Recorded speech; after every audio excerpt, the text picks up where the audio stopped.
দর্শক বন্ধুরা, আজকে একটা নতুন রেসিপি নিয়ে এসেছি টি টাইম স্ন্যাক্স হিসেবে। আর এটা বানাচ্ছি আমি পুরোই ব্রেড ক্রাম্ব দিয়ে। এর জন্য নিয়েছি আমি 4টে আলু সেদ্ধ করে নিয়েছি, আর এই হচ্ছে যত বেঁচে যাওয়ার ব্রেডগুলো সেগুলো নিয়েছি। কীভাবে বানাচ্ছি স্টেপ বাই স্টেপ দেখাবো। এর মধ্যে মশলা হিসেবে যাবে পেঁয়াজ, আদা, লঙ্কা, রসুন। আর এটা হচ্ছে 2 চামচ ময়দা, 2 চামচ কর্নফ্লাওয়ার দিয়ে একটা ঘোল বানাতে হবে। তার সঙ্গে আমি দেব কাসুরি মেথি। এবার বানাই, শুরু করে দিই কীভাবে বানাবো। প্রথমে আমি আলুগুলোকে ম্যাশ করে নেব। আমি ব্রেডগুলোকে একটু ক্রাম্ব করে নিয়ে আসি মিক্সার গ্রাইন্ডারে দিয়ে।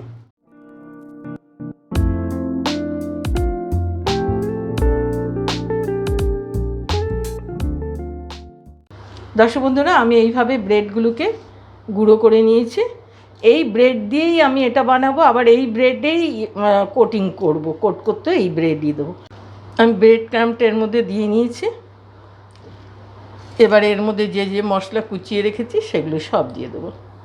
পেঁয়াজ, আদা কুচো, লঙ্কা কুচি আর রসুন। লঙ্কাটা যার যার বাড়ির মুখের টেস্ট হিসেবে দেবেন। এবার এর মধ্যে দিয়ে দিচ্ছি কাসুরি মেথি। দারুণ সুন্দর একটা ফ্লেভার হয় এতে। 1.5 টিস্পুন আমি লবণ দিলাম, 1 টেবিল স্পুন চিনি। হলুদ তো যে কোনো রান্নায় দেওয়াই দরকার, আমি টিস্পুনই দিলাম। 1 টিস্পুন চাট মশলা, 1/2 টিস্পুন লঙ্কার গুঁড়ো। ব্যাস, সব ইনগ্রিডিয়েন্টস দেওয়া হয়ে গেছে। এবার এটাকে আমি মাখবো। দর্শক বন্ধুরা, এবার পুরো ব্যাটার ইয়েটাকে মেখে একটা ডো তৈরি করতে হবে। প্রয়োজনে একটু জল দেওয়া যায়, নয়তো আলু দিয়েই যদি মাখা যায় হয়ে যায়, কিন্তু ব্রেড ক্রাম্ব তো একটু ড্রাই।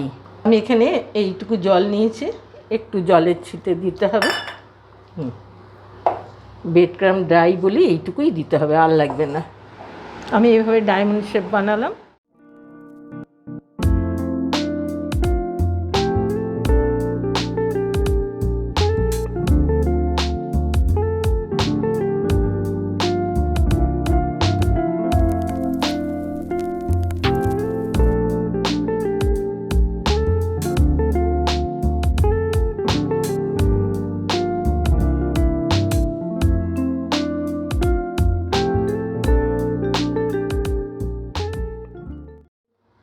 পুরো ডোটাকে শেপ দিয়ে দিয়েছি, ডায়মন্ড শেপ দিয়েছি। আপনার যে কোনো শেপ দিতে পারেন, এইভাবে করা যায়। এবার আমি ওই কর্নফ্লাওয়ারের যে ঘোলটা বানিয়েছিলাম এর মধ্যে ডিপ করব, করে আবার ওই ব্রেড ক্রাম্ব দিয়েই আমি জিনিসটা করব।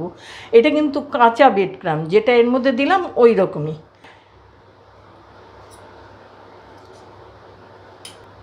এবার আমি এটা এতে দেবো। এইভাবে এনেও আপনারা ফ্রিজে এটাকে রেখে দিলে 2-4 দিন এইরকমই থাকবে। হ্যাঁ, ফ্রিজে রেখে মাঝে মাঝে, বেশি দিন নয়, পাউরুটি বেশি দিন থাকে, 2 থেকে 3 দিনেই খারাপ হয়ে যায়। 3 দিনের পরে রাখা উচিত না। ব্রেড ক্রাম্বটা কাঁচা তো, ওই জন্য এটাও কাঁচা, এটা কাঁচা, বেশি দিন রাখার না। বানিয়েই সঙ্গে সঙ্গে ভেজে ভেজে খেতে হবে। এবার আমি একটা একটা করে ছেড়ে দিলাম।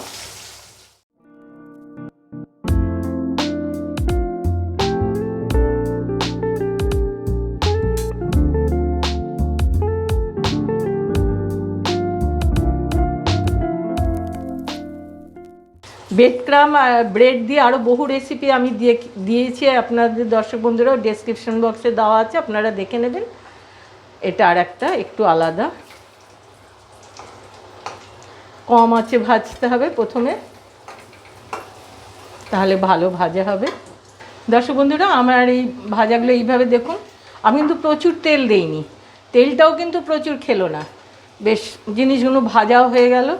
এইরকমভাবে কম আঁচে একটু দিয়ে দিয়ে, যখন প্রয়োজন আঁচটা একটু বাড়িয়ে দেওয়া। এইভাবেই আমি সিস্টেমটা করি বলে আপনাদেরও বলি। এইভাবে করলে তেলটাও কম পুড়বে, জিনিসটাও ভেতর পর্যন্ত খুব সুন্দর ভাজা হবে।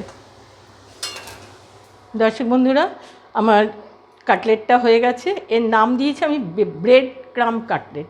কেন, শুরু থেকে শেষ পর্যন্ত পুরো জিনিসটা ব্রেড ক্রাম্ব দিয়ে, মাঝখানে একটু মশলা আলু দেওয়া আছে। এই বেঁচে থাকা পাউরুটি এইভাবে ইউজ করে দিতে পারেন। সেই জন্য রেসিপিটা আপনাদের সঙ্গে শেয়ার করে নিলাম বন্ধুরা।